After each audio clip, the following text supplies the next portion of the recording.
우리 함께 찬양하겠습니다. 찬송가 279장입니다. 인내하신 구세주여 279장 함께 찬양하겠습니다.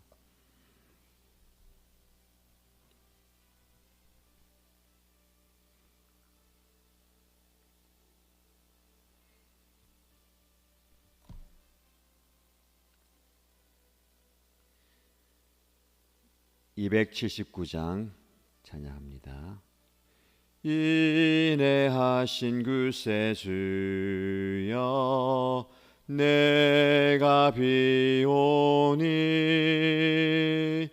죄인오라 하실 때에 날 부르소서. 주여 주여 내가 비오니 죄인오라 하실 때에 날 부르소서. 자비하신 보좌 앞에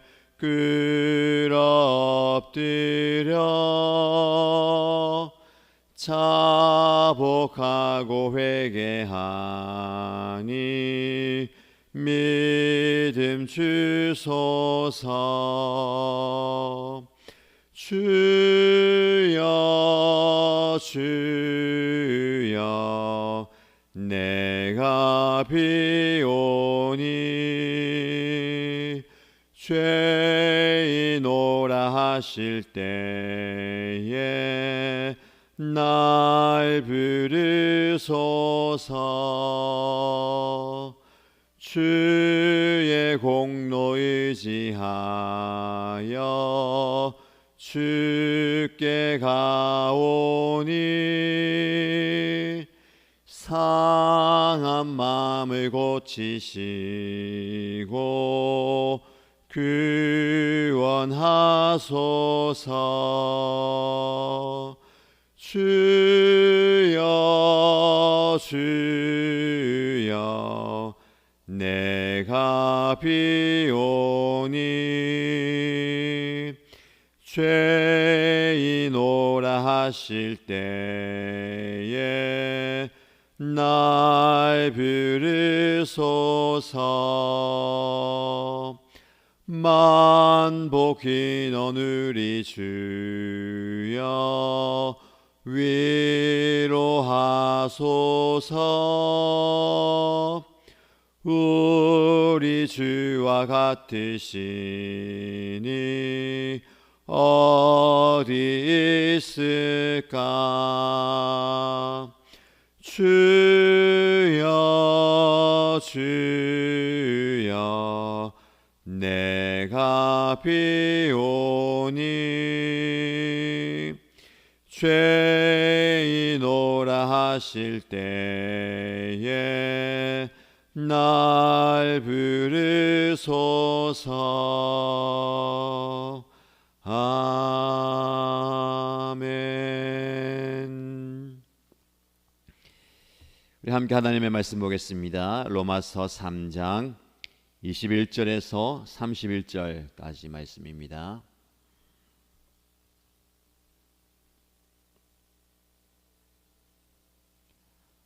로마서 3장 21절에서 31절까지 말씀을 함께 읽겠습니다. 그러나 이제는 율법과는 상관없이 하나님의 의가 나타났습니다. 그것은 율법과 예언자들이 증언한 것입니다. 그런데 하나님의 의는 예수 그리스도를 믿는 믿음을 통하여 오는 것인데 모든 믿는 사람에게 미칩니다. 거기에는 아무 차별이 없습니다. 모든 사람이 죄를 범하였습니다. 그래서 사람은 하나님의 영광에 못 미치는 처지에 놓여 있습니다. 그러나 사람은 그리스도 예수 안에서 얻는 구원으로 말미암아 하나님의 은혜로 값없이 의롭다는 선고를 받습니다. 하나님께서는 이 예수를 속죄 제물로 내주셨습니다. 그것은 그의 피를 믿을 때에 유효합니다. 하나님께서 이렇게 하신 것은 사람들이 이제까지 지은 죄를 너그럽게 보아 주심으로써 자기의 의를 나타내시려는 것이었습니다. 하나님께서 오래 참으시다가 지금 이때에 자기의 의로우심을 나타내신 것은 하나님은 의로우신 분이시라는 것과 예수를 믿는 사람은 누구나 의롭다고 하신다는 것을 보여주시려는 것입니다. 그렇다면 사람이 자랑할 것이 어디에 있습니까? 전혀 없습니다. 무슨 법으로 의롭게 됩니까? 행위의 법으로 됩니까? 아닙니다. 믿음의 법으로 됩니다. 사람이 율법의 행위와는 상관없이 믿음으로 의롭다고 인정을 받는다고 우리는 생각합니다. 하나님은 유대 사람만의 하나님이십니까? 이방 사람의 하나님도 되시지 않습니까? 그렇습니다. 이방 사람의 하나님도 되십니다. 참으로 하나님은 오직 한 분이십니다. 그러므로 하나님께서는 할례를 받은 사람도 믿음을 보시고 의롭다고 하시고 할례를 받지 않은 사람도 믿음을 보시고 의롭다고 하십니다. 그러면 믿음으로 말미암아 우리가 율법을 폐합니까? 그럴 수 없습니다. 도리어 율법을 굳게 세웁니다. 아멘. 새로운 달 첫날입니다. 첫날을 하나님의 말씀의 자리에서 말씀을 사모하면서 기도하는 여러분, 하나님께서 말씀의 은혜를 주실 줄로 믿습니다. 온라인으로 참여하시는 분들도 동일한 은혜 받으시고요. 오늘 새벽에 영상이 나오지 않는다고, 제대로 나오지만 제 얼굴이 보이지 않는다고 하는데 화면에 제 얼굴이 보이지 않습니다. 현장에 오시면 제 얼굴 볼 수 있습니다. 오신 분들 축복하고요. 이제 얼굴을 보고 말씀의 은혜를 나누시기 원하는 분들은 온라인도 좋지만 현장에 오시라고 권해드립니다. 그리고 또 나중에 여러분 삶의 자리에서 여러분의 시간에 말씀을 묵상한 여러분들 동일한 은혜 받으시고요. 말씀을 통해서 깨달음과 은총을 경험하길 바랍니다. 어제까지의 말씀, 로마서를 시작해서 어제까지의 말씀은 모든 사람이 예외 없이 죄를 인하여서 하나님의 영광에 이르지 못하는, 그리고 그 죄 때문에 하나님 주시는 은혜의 자리에 들지 못하는 것에 대해서 말씀을 합니다. 소망이 없는 것, 그리고 희망이 없는 그들의 모습입니다. 유대인으로 태어났다는 자부심을 가지고 하나님으로부터 받은 율법을 지키면서 그리고 할례의 징표를 가지고 있었지만 그들은 율법의 행위로 인해서 거룩하게 되지 않는다라는 것을 말씀을 통해서 보게 되었습니다. 그렇다면 그들에게는 전혀 소망이 없는가? 아닙니다. 오늘 본문의 말씀을 통해서 하나님께서 유대인이든 이방인이든 새로운 인생의 전환점을 말씀해 주십니다. 그래서 21절 말씀이 이렇게 시작합니다. 그러나 이제는 율법과는 상관없이 하나님의 의가 나타났습니다. 지금까지 유대인들은 율법을 잘 지킴으로 스스로 의롭다고 생각했습니다. 율법을 얼마나 잘 지키느냐에 따라서 하나님 앞에, 사람들 앞에 내가 의인이 된다라는 생각을 가졌죠. 그러나 하나님은 그렇게 말씀하지 않으셨습니다. 율법으로 의롭게 되는 것이 아니다라는 겁니다. 그래서 율법과는 상관없이 하나님의 의가 우리에게 주어졌습니다. 하나님의 의는 하나님께서 주시는 의입니다. 우리가 열심히 노력한다고, 우리가 열심히 율법을 지킨다고 어려워지는 것이 아니라 전적으로 하나님께서 주시는 의가 우리에게 나타난다는 거죠.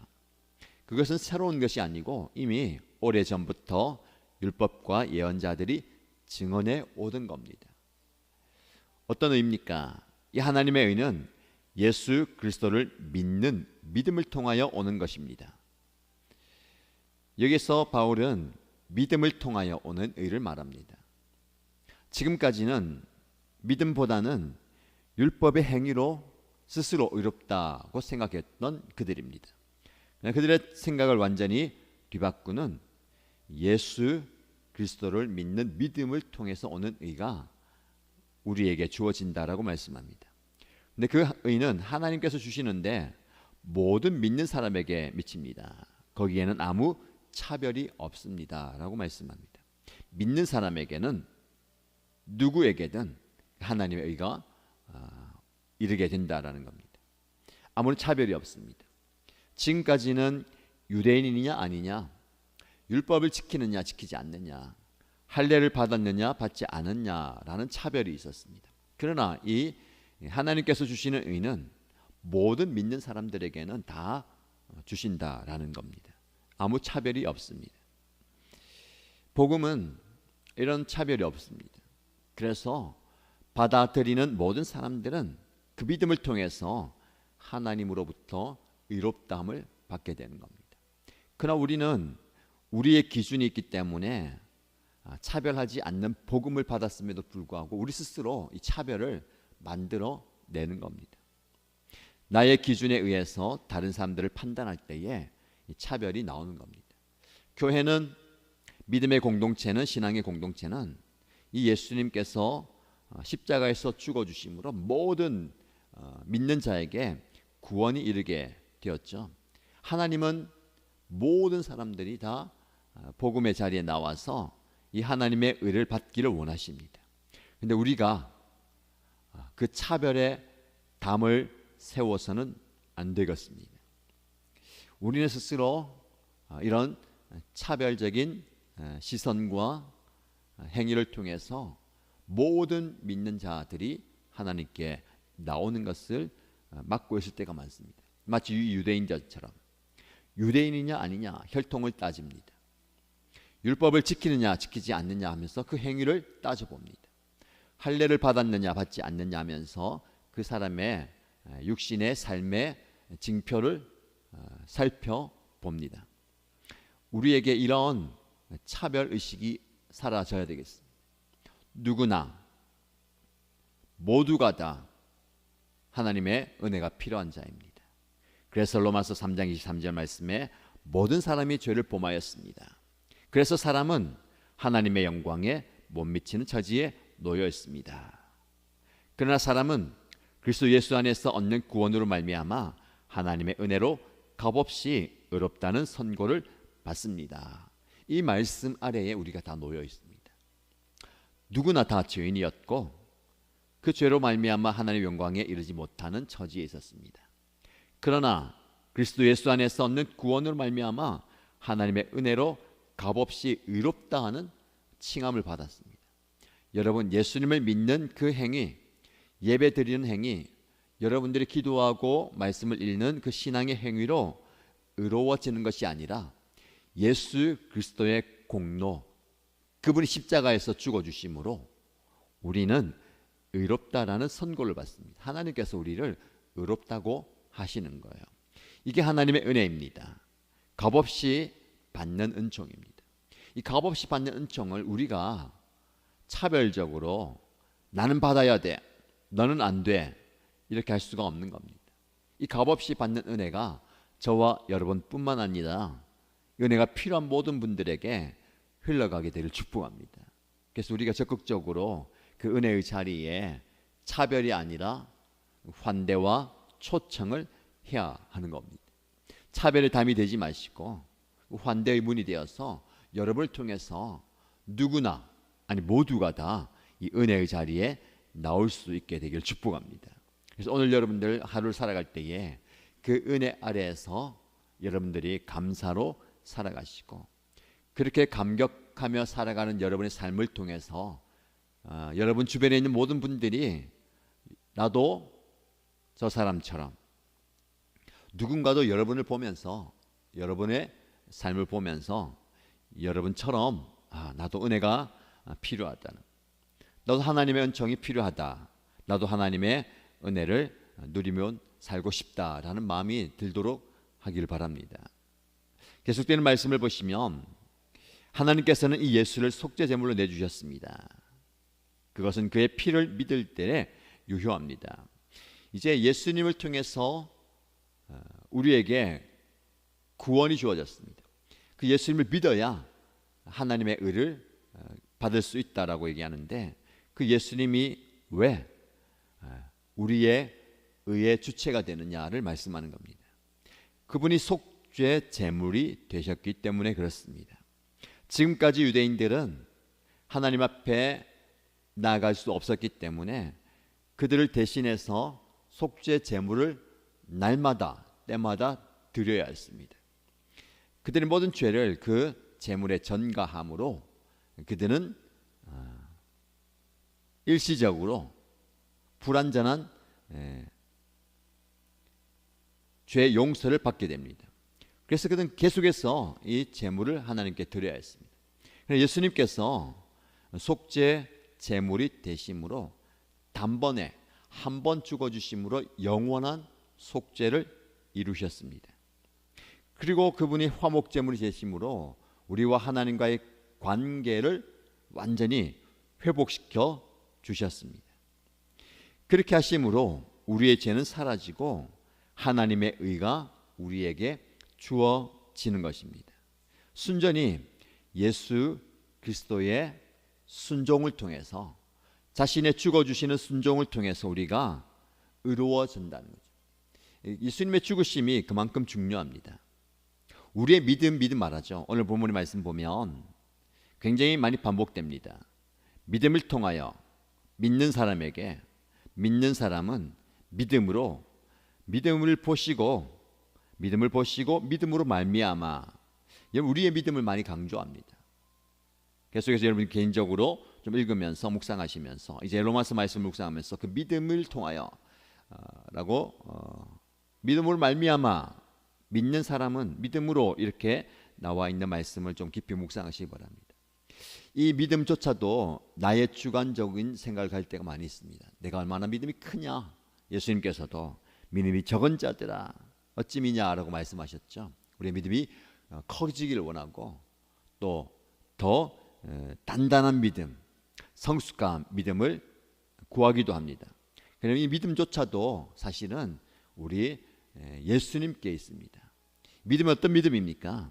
예수님의 신실함을 기초한 거예요.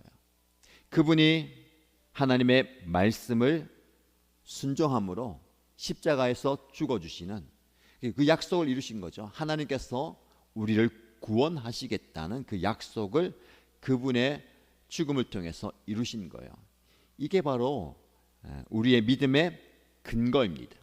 내가 얼마나 확실히 믿느냐, 내가 얼마나 강하게 붙드느냐가 아니고 흔들리지 않는, 변하지 않는 예수님의 신실하심, 우리의 구원을 이루기 위해서, 우리를 의롭다고 하시기 위해서 그분의 죽어주신 그 신실함, 이것이 바로 우리의 믿음의 기초입니다. 그러면 여러분의 상황과 형편, 처지에 따라서 믿음이 흔들리지 않습니다. 우리는 그렇게 생각하죠. 육신이 많이 피곤하고 힘들고 지쳐 있으면 우리의 믿음도 적어집니다. 좀 평안하면, 아니 말씀을 많이 보면, 기도 많이 하면 믿음이 좀 단단해진 것 같아 보여요. 굉장히 주관적인 감정의 기복입니다. 믿음이 높아졌다, 낮아졌다, 커졌다, 작아졌다 하는 것 같아요. 그래서 우리 하나님께, 하나님 내 믿음이 흔들리지 않게 해주시고 또 굳건한 믿음을 주십시오 라고 기도합니다. 물론 우리의 측면에서는 그런 게 있는 것 같아요. 그러나 생각을 좀 바꾸시기 바랍니다. 우리의 믿음은 내 감정, 내 상황, 내 형편에 기초하지 않습니다. 거기에 기초한다면 날마다 때마다 흔들립니다. 아침에 새벽기도 시간에 말씀 들을 때는 믿음이 좀 단단하다가 삶의 자리에 들어가서 이리 치고 저리 치면 믿음마저 또 떨어지는 거예요. 많은 분들이 그렇게 생각하지 않습니까? 예배 잘 드리다가 신앙생활 열심히 하다가 삶이 어려워지면 예배 자리에 뜸하게 되고 기도 자리에서 멀어지고, 그러다 보니까 믿음은 더 작아지는 거. 여러분, 내 삶의 자리에 믿음의 근거를 둬서 그렇습니다. 그게 아닙니다. 우리의 믿음은 영원히 변하지 않는 어떤 상황과 환경 속에서도 신실하신 예수 그리스도께 두는 겁니다. 그럴 때에 내 형편, 내 마음, 내 감정, 내 상황과는 상관없이 우리의 믿음이 우리를 붙들어 주는 겁니다. 여러분이 믿음이 떨어졌다고 생각하시는 분들, 여러분의 믿음이 약해졌다고 생각하시는 분들, 여러분의 행위로 그 믿음을 회복하려고, 세우려고 크게 만들고 하지 마십시오. 유대인들처럼 율법을 잘 지키고 많이 지키고 열심히 지킴으로 우리에게 적용하면, 내가 예배를 열심히 드림으로, 기도의 자리에 나옴으로, 열심히 말씀을 보므로 내 믿음이 회복된다, 그런 측면도 있기는 있는 것 같습니다. 근데 사실은 그 믿음이 회복되는 게 아니고요, 그 믿음을, 그 신뢰를 흔들었던 내 감정이 회복되는 겁니다. 내 자기 위안이에요. 내가 이렇게 열심히 기도했으니까 난 당연히 믿음이 회복되겠지. 내가 열심히 신앙생활 하니까 나는 이제 좀 괜찮아질 거야 라는 자기 위안과 자기 기대가 되는 것이죠. 그게 아니고요, 나를 위해서 죽어주신 예수님께 시선을 고정해야 됩니다. 어떤 형편에도 주님을 바라보시고, 어떤 상황에도 예수님 십자가를 바라보시고, 더 나아가서 은혜가 흘러나오는 주님의 보좌를 보아야 합니다. 구약의 측면에서는 그거죠. 시은 좌입니다. 하나님의 은혜가 흘러나온 자리. 이스라엘 백성들은 직접 보지 못하지만 대제사장이 1년에 한 번 희생제물의 피를 그 지성소에 들어가서 하나님의 임재가 있고 하나님의 은혜가 흘러나오는 그 시온자의 피를 뿌림으로 모든 이스라엘 백성들이 죄 용서받습니다. 신약시대는 예수님께서 시온자가 되셔서 십자가에서 모든 사람들이 보는 가운데 피를 흘려 주심으로 그 은혜가 우리에게 흘러오는 것이죠. 그리스도의 피가 우리에게 흘러오는 겁니다. 여러분들, 우리의 믿음이 무엇입니까? 강하게 확신하는 것, 내가 바라는 것을 기대는 것, 내가 원하는 것을 간절히 요구하는 것, 믿음 아닙니다. 믿음은 예수 그리스도의 십자가의 신실하심, 온전히 우리의 구원을 이루기 위해서 십자가에 죽어주신 그 온전한 순종에서부터 오는 겁니다. 그래서 예수님을 바라보아야 합니다. 십자가를 바라보아야 하고 예수님의 죽어주심을 바라보아야 합니다. 오늘 하루 여러분의 어떤 삶의 자리에서도 눈을 들어 주님을 바라보시고 눈을 들어 십자가를 바라보십시오. 여러분의 상황과 환경과 감정을 초월한 믿음의 사람이 되시기를 주님의 이름으로 축복합니다. 말씀 붙들고 기도하십시다. 첫 번째 기도의 제목은 그러나 이제는 하면서 오늘 본문의 말씀을 시작합니다. 어제까지는, 조금 전까지는 내가 정죄받고 또 마음이 흔들리고 또 죄의 그늘 아래 있었지만 그러나 이제는 이라는 새로운 전환이 우리에게 필요합니다. 우리 하나님께서 이제는 은혜를 주시고 이제는 회복을 주시고 이제는 믿음을 더하여 주십니다. 그래서 오늘 하루가 말씀을 접하고 기도하는 이 시간이 그러나 이제는 내가 하나님의 은혜를 구하고 은혜를 경험하고 하나님의 은총을 누리는 삶의 자리가 되기 원합니다 라고 기도하시고요. 두 번째 기도의 제목은 믿음이라는 그 단어가 많이 반복됩니다. 내 믿음을 한번 점검해 보십시다. 내 기대, 내 확신, 내 소원이 믿음이라고 착각하지 않게 하시고, 그래서 내 감정 때문에, 내 상황 때문에, 내 처지 때문에 믿음이 기복을 가지고 막 흔들렸습니다. 그렇게 되지 않기 원합니다. 예수 그리스도 신실하신 그분의 십자가 죽으심 위에 내 믿음을 세워감으로 어떤 상황에도 흔들리지 않기 원합니다 라고 기도하시고요. 우리 교회 공동체를 위해서 기도할 때에 이 공동체 안에서 우리의 모든 성도들의 믿음이 더 단단해지고 커져가게 그리스도의 십자가 위에 세워가는 공동체의 믿음 되기 원합니다 라고 기도하시고, 오늘 하루의 삶을 위해서 여러분의 개인의 기도 제목을 올려드리며 함께 간절히 기도하겠습니다. 손을 기도합니다. 하나님 아버지, 오늘 말씀 앞에 나아갑니다. 말씀을 받습니다. 말씀을 붙들고 기도합니다. 그러나